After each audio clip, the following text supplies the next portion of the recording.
الشكر علينا ما دعا لله داعي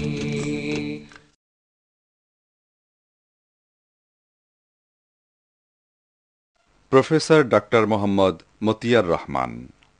একটি নাম, একটি অনন্য দৃষ্টান্ত।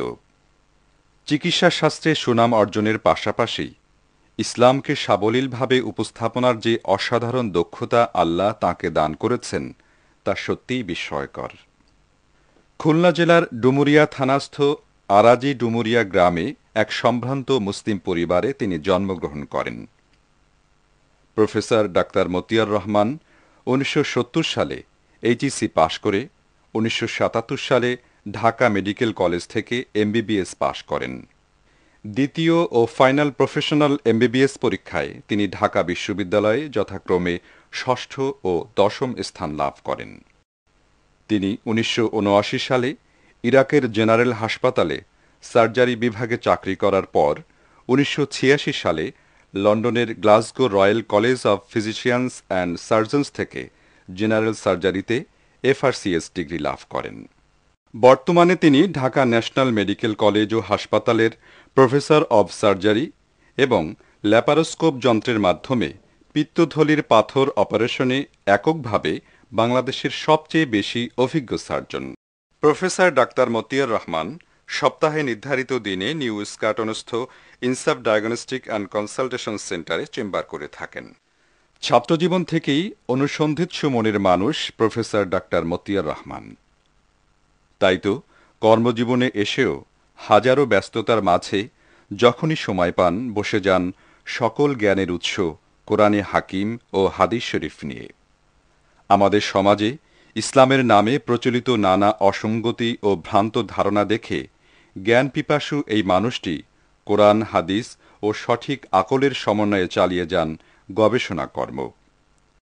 একে একে রচনা করেছেন 23টি মূল্যবান গ্রন্থ। শুধু গ্রন্থ রচনা করেই তিনি ক্ষান্ত হননি, সংশ্লিষ্ট বিষয়ের উপরে তিনি শুরু করেন নিয়মিত সেমিনার। এসব সেমিনারে গবেষণালব্ধ বিভিন্ন বিষয়গুলো একে একে তুলে আনেন দর্শক শ্রোতাদের সামনে। সুধী দর্শক, কোরআন গবেষণা ফাউন্ডেশন প্রযোজিত ও স্পন্দন অডিও ভিজুয়াল সেন্টার পরিবেশিত যে সকল ভুল তথ্য অর্থ ছাড়া কোরআন পড়াকে উৎসাহিত করছে, আমাদের আজকের বিষয়। চলুন উপভোগ করা যাক। সম্মানিত সুধীবৃন্দ, যে সকল ভুল তথ্য অর্থ ছাড়া কোরআন পড়াকে উৎসাহিত করছে, নির্ধারিত আজকের বিষয়, এই বিষয়ের উপরে আলোচনা রাখবেন বর্তমান সময়ে আলোচিত কোরআন গবেষক, সকল শ্রেণীর মানুষের জন্য উজ্জ্বল দৃষ্টান্ত professor doctor Mohammad Motiar Rahman, surgery বিভাগ, ঢাকা ন্যাশনাল মেডিকেল কলেজ। আমি স্যারকে আজকে নির্ধারিত বিষয়ের উপর আলোচনা রাখার জন্য সবিনয় অনুরোধ জানাচ্ছি। নাহমাদুহু ওয়া নুসাল্লি আলা রাসূলিহিল কারীম। আউযু বিল্লাহি মিনাশ শাইতানির রাজীম। বিসমিল্লাহির রহমানির রহিম।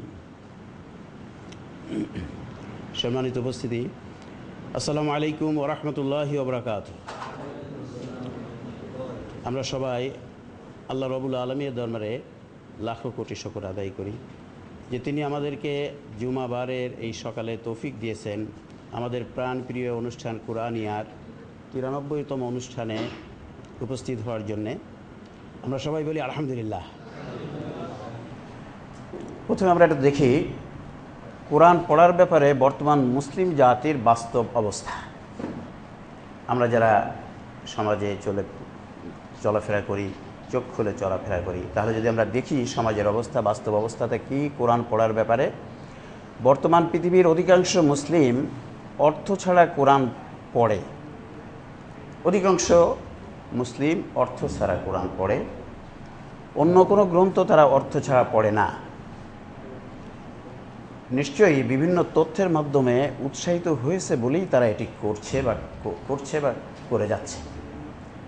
বর্তমান বিশ্বের যারা আরব, তারা তো তাদের মাদার টাং হিসাবেই পড়ে যা সেটা বুঝতে পারে, কিন্তু যারা অনারব, যাদের সংখ্যাই বেশি মুসলমান বিশ্বে, তাদের অবস্থা যদি আমরা বাস্তবে দেখি তো দেখব চিত্রটি এরকমই।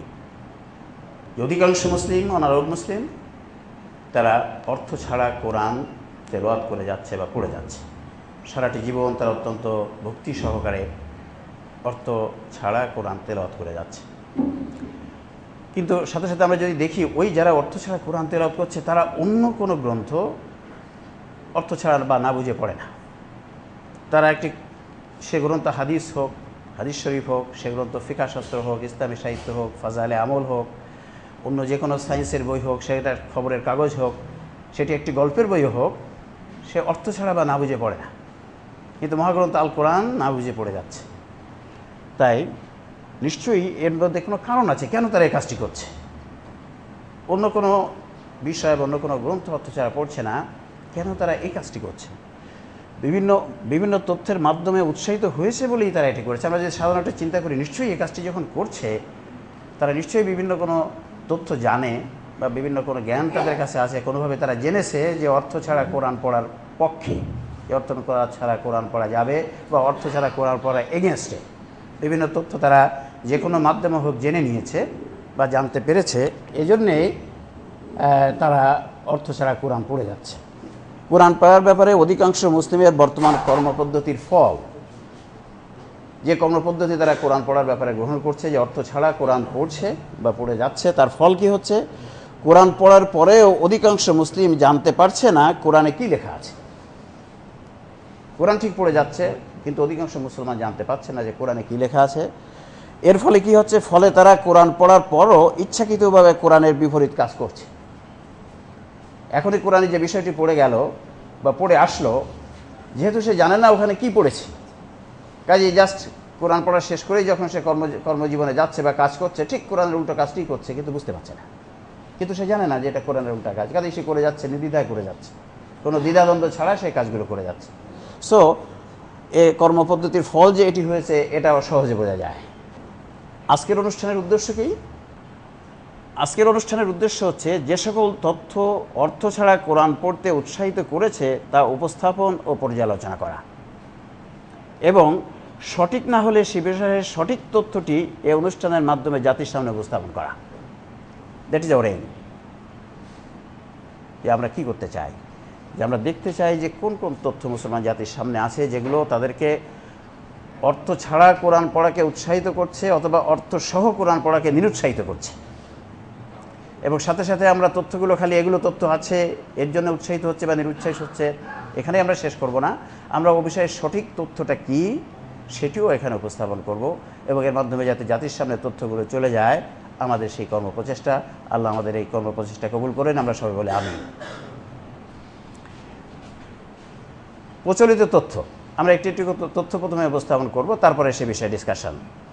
প্রচলিত তথ্য কি? কোরআনের জ্ঞান অর্জন করার গুরুত্ব বা সওয়াব নামাজ, রোজা, হজ, যাকাত ইত্যাদি আমলের থেকে কম। অধিকাংশ মুসলমান এটি জানেন যে কোরআনের জ্ঞান অর্জনের গুরুত্ব বা সওয়াব নামাজ, রোজা, হজ, যাকাত ইত্যাদি আমলের চেয়ে, ইত্যাদি যে উপাসনাগুলোকে আমরা করি, ইবাদতগুলো করি, তার চেয়ে কম, এটা তারা জানেন। প্রচলিত তথ্যের বাস্তব ফল কি? এটা যে তারা জানেন তার কাজের মাধ্যমে সেটা দেখা যায়। কি দেখা যায়? যে যারা নামাজ, রোজা, হজ, যাকাত ইত্যাদি আমলগুলো পালন করছেন তাদের অধিকাংশের কোরআনের জ্ঞান নেই। নামাজে কোরআন পড়ছে, কোরআন তেলাওয়াত করছে, কিন্তু জানে না ওখানে কি লেখা আছে, কি সে পড়ছে সেটা সে জানে না, তার অর্থটা কি জানে না।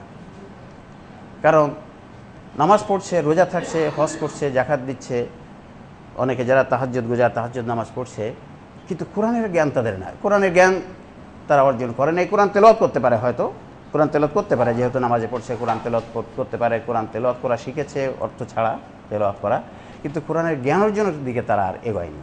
কারণ তারা জানেন যে অর্থ ছাড়া কোরআন পড়লেই চলে বা যে কোনো কারণে নিরুৎসাহিত হয়েছে, সেজন্য আর তারা ওদিকে যাচ্ছে না, এবং যে কোরআনের জ্ঞান অর্জনের গুরুত্ব অতটা বেশি নয়, এর থেকে নামাজ, রোজা, হজ, যাকাত ইত্যাদি আমাদের গুরুত্ব অনেক বেশি। এটা জানে বলেই তারা এ ধরনের আমল করছে।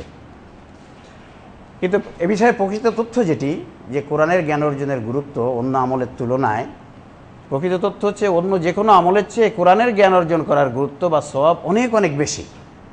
অর্থাৎ সব ফরজের বড় ফরজ কোরআনের জ্ঞান অর্জন করা। This very important information most of the Muslim does not know. জানে না বলেই তারা নামাজ পড়ছে কিন্তু কোরআনের জ্ঞান নাই, রোজা থাকছে কিন্তু কোরআনের জ্ঞান নাই। But this is very important information, যেটা এই জাতি হারিয়েছে। এবং আমার মতে, টু মি, যে this is the most important thing, যেটা মুসলমান জাতির দুর্যোগের আজ প্রধান কারণ, এই তথ্যটি হারিয়ে যাওয়া। এই তথ্যটি হারিয়ে গেছে বলে তাদের অধিকাংশেরই কোরআনের জ্ঞান নেই, তারা অন্য আমল করছেন কিন্তু কোরআন জানেন না, কোরআনে কি বলা হয়েছে এটা জানেন না। কোরআন তেলাওয়াত করতে জানেন কিন্তু কোরআনের কি লেখা আছে সেটা জানেন না। আর অনেকে কোরআন তেলাওয়াত করতেই জানেন না, হয়তো শুদ্ধ করে কোরআন তেলাওয়াত করতেও জানেন না, এমন অনেকে আছে। কিন্তু আমরা যদি এ বিষয়ে আমরা ডিটেলস আলোচনা আগে করেছি, সামনে আমরা করব, আমাদের এ বিষয়ে বই আছে। তবে সংক্ষিপ্ত আকারে জাস্ট আমি দু একটি তথ্য আপনাদের সামনে, জাস্ট সাবজেক্টটা পরিপূর্ণ বোঝার জন্যে আমরা দু একটি কোরআন শরীফের তথ্য বা হাদিস শরীফের তথ্য আমরা উল্লেখ করব, করে আমরা সামনে প্রসিড করব। আপনারা জানেন আল কোরআনের প্রথম নাজিল হওয়া 5খানি আয়াত হচ্ছে এই 5খানি আয়াত। আউযু বিল্লাহি মিনাশ শাইতানির রাজিম, বিসমিল্লাহির রহমানির রহিম। ইকরা বিসমি রাব্বিকাল্লাযী খালাক, খালাকাল ইনসানা মিন আলাক, ইকরা রাব্বুকাল আকরাম, আল্লাযী আল্লামা বিল কলম, আল্লামাল ইনসানা মা লাম ইয়ালাম। এই হচ্ছে প্রথম 5খানি আয়াত। এই 5খানি আয়াত নাজিল হওয়ার পরে 6 মাস আল্লাহ রাব্বুল আলামিন কোরআন নাজিল করেন নাই। কোনো ব্যক্তিরা বলেছেন যে 1 বছর নাজিল করেন নাই বা 3 বছর নাজিল করেন নাই। আমরা যদি মিনিমাম ধরি যে 6 মাস আল্লাহ রাব্বুল আলামিন কোরআন আর নাজিল করেন নাই, অর্থাৎ আল্লাহ রাব্বুল আলামিন এখান থেকে একথাটি বোঝা যায় যে বোঝাতে চেয়েছেন যে এই 5খানি আয়াতের যে তথ্য আমি দিয়েছি, যে শিক্ষা এখান থেকে তোমাদেরকে দিতে চেয়েছি, that is very very important teaching for your life.